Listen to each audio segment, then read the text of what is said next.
Okay, let's picture this. You started out right. Just one truck. You're out there on the road, those long hours, hustling to find every single load. You're fixing your own rig, doing the books, building those customer relationships yourself. I mean, it's tough work, no doubt. But you made it work.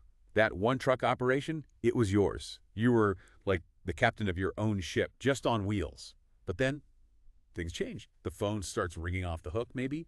Loads are piling up, and that little idea starts, maybe it's time to grow. Add another truck, maybe more. And that's a big moment, because it's not just about buying more trucks, is it? It's a fundamental shift. You're not just a driver anymore.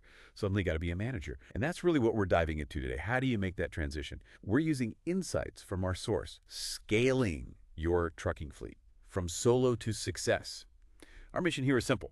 Give you the real scoop, kind of a shortcut on the key steps, the smart planning, the compliance stuff you have to know. Basically, how to grow your fleet the right way. Build something bigger, stronger. We'll break it down. Keep it straightforward. Yeah, that jump from solo operator to fleet owner, it's huge. Monumental, really. When it's just you and your truck, you're doing everything, like you said. Driver, dispatcher, bookkeeper, mechanic, customer service, all of it. Right, wearing all the hats. Exactly. It's incredibly demanding, yeah. But it's not contained, you know? It's just you. And if you get sick or just need a day off, the whole thing just stops, right?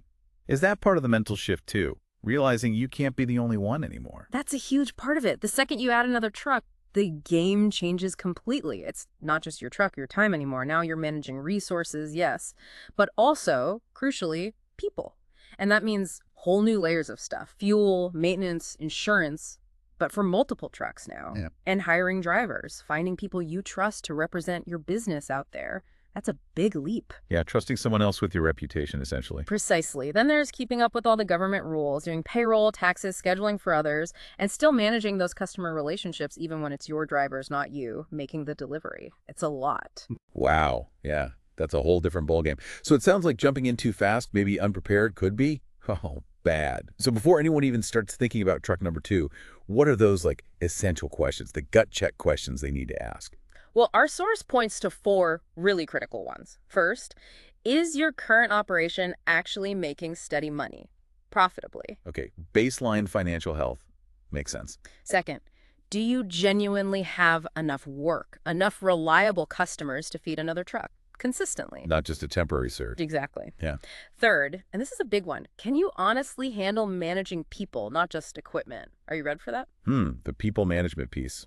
Crucial. And finally, do you have a solid plan and enough cash saved up? Expansion costs money, upfront and ongoing. Our source really hammers this home, skipping this self-check. That often leads to growing too fast, building on shaky ground. You end up with more trucks, more debt, but maybe not the steady income or the systems to support it all. It can sink a good solo operation fast. Right, it's like building an extension on a house with a cracked foundation.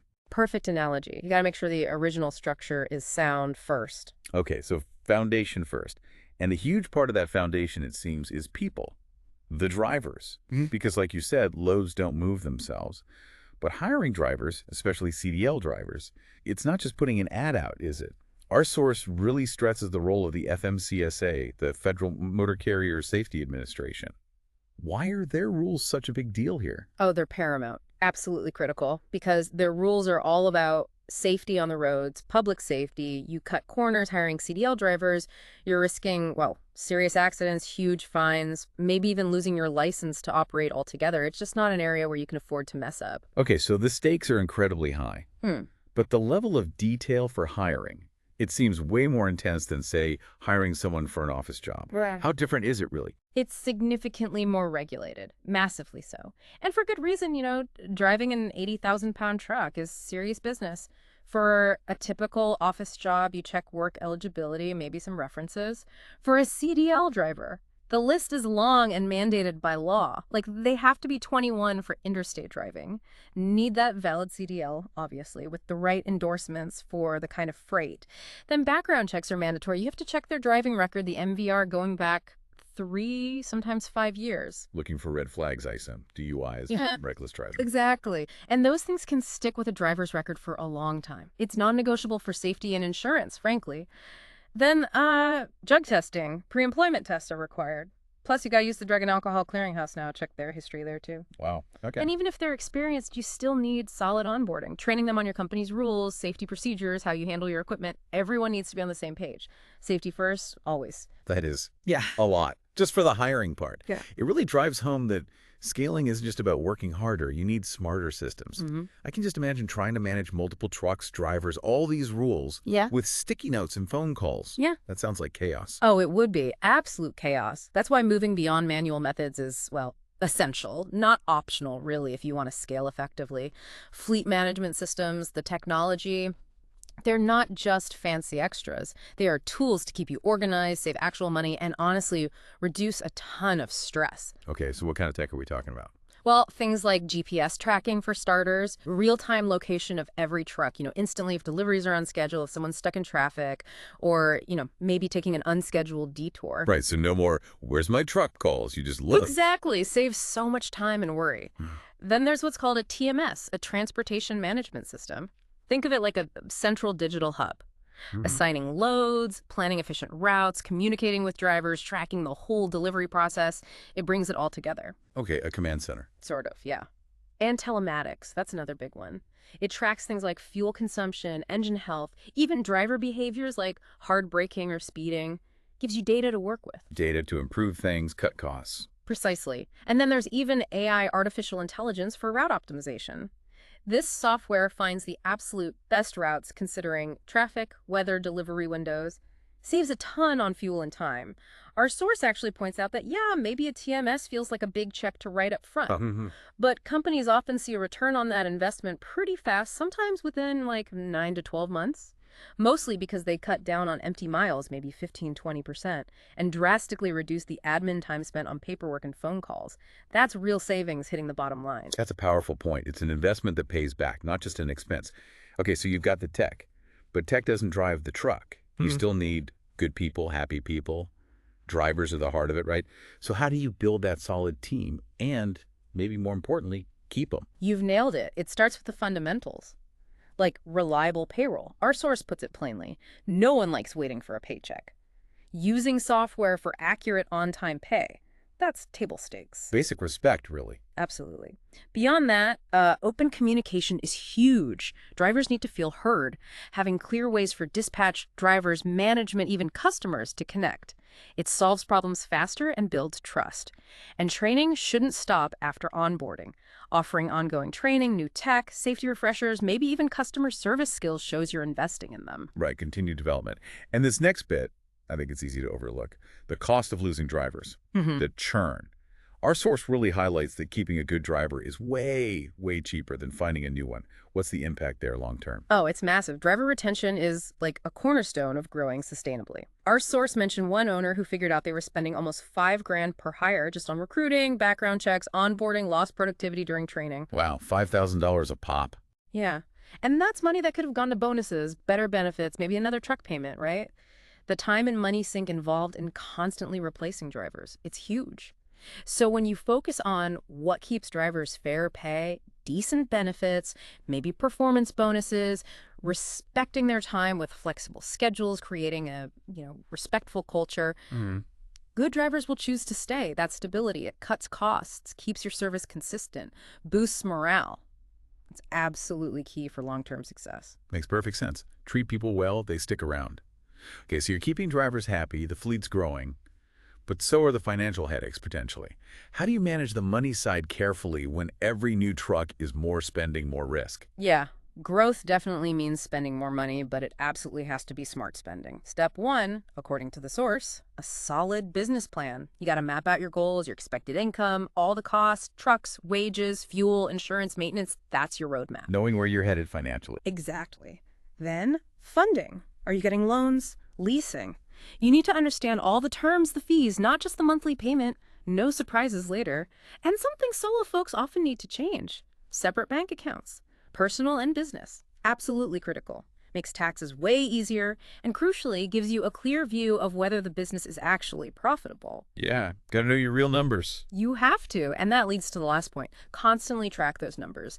Income, expenses, profit margins, are they going up, down, why? If profits start shrinking, you need to spot it and figure out why early before it becomes a crisis. Good financial habits from day one, like our source says, they prevent massive headaches later. It's about managing proactively, not just reacting when the bank calls. Sound advice for any business, really. Okay, last big area, regulations. You grow bigger, you get more attention from the government, like audits can happen. How does a growing fleet stay ready for that? Stay compliant without getting totally buried in paperwork, especially when the team might still be small. It really comes down to organization and consistency, almost like running a tight ship, you know? Yeah. As you grow, yeah, agencies like the FMCSA, the DOT, they expect more. They can audit you. So being audit ready means having your ducks in a row, always. That means specific documentation kept meticulously. Things like your driver qualification files, got to have the MVRs, drug test results, medical certificates, all current. Okay. Vehicle maintenance logs, every oil change, every tire rotation, every repair needs to be documented. Proof you're keeping equipment safe. Hours of service logs proving your drivers aren't overworked, that they're following the rules about rest and driving time. Super important for safety and compliance. Huge focus for audits, I bet. Absolutely. And of course, permits, registration, insurance for every single truck, DOT numbers correct and visible. All that has to be perfect. It sounds like a mountain of paperwork. Yeah. For a small business owner, maybe someone just adding their second or third truck, how do you even manage that? Well, the key takeaway from our source is you can't wait for the auditor to show up. You need to do your own checks, like conduct your own mini audits regularly, find the gaps, fix the issues before they become a problem in an official audit. Be proactive, not reactive. Exactly. Build compliance into your everyday process. It's not just about avoiding fines, though that's important. It's about building a reputation for being professional, reliable, safe. It's non-negotiable, really. It shows you're serious. What a journey we've kind of sketched out here today. From that lone driver grinding it out to navigating the complexities of actually owning and running a fleet, it really hammers home that growing a trucking business, it's way more than just buying more trucks. It takes serious planning, the right people, good systems, and just a constant focus on staying compliant and keeping customers happy. It really does. But the encouraging thing is, if you're listening to this, you've likely already done the hard part, making that first truck successful. You know the hustle, you've built something. Now it's about taking that same dedication and building something bigger, stronger, but doing it smart, not losing the quality that got you there. Absolutely. So thinking about what comes next, maybe some immediate first steps based on our dive today, you could start drafting that hiring checklist. Get really clear on your process. Yeah, or maybe start researching some of those GPS or TMS systems. See what fits your potential scale. Good one. Or maybe it's time to talk to a banker or a financial advisor about funding options for that next truck. Even something simple like sketching out a short driver training manual for when you do hire someone. Get your core policies down on paper. Small steps, right? Yeah. Because at the end of the day, like our source put it so well, the road to fleet success is wide open. Just make sure you've got a solid map. That's the key thought, isn't it? What parts of your map need reinforcing right now? Where do you need more detail to make sure your growth is smart, controlled growth, not just fast? Because when you build it right, step by step, there's really no limit to how far your fleet can go. So yeah, what part of your business needs that stronger map for the next stage?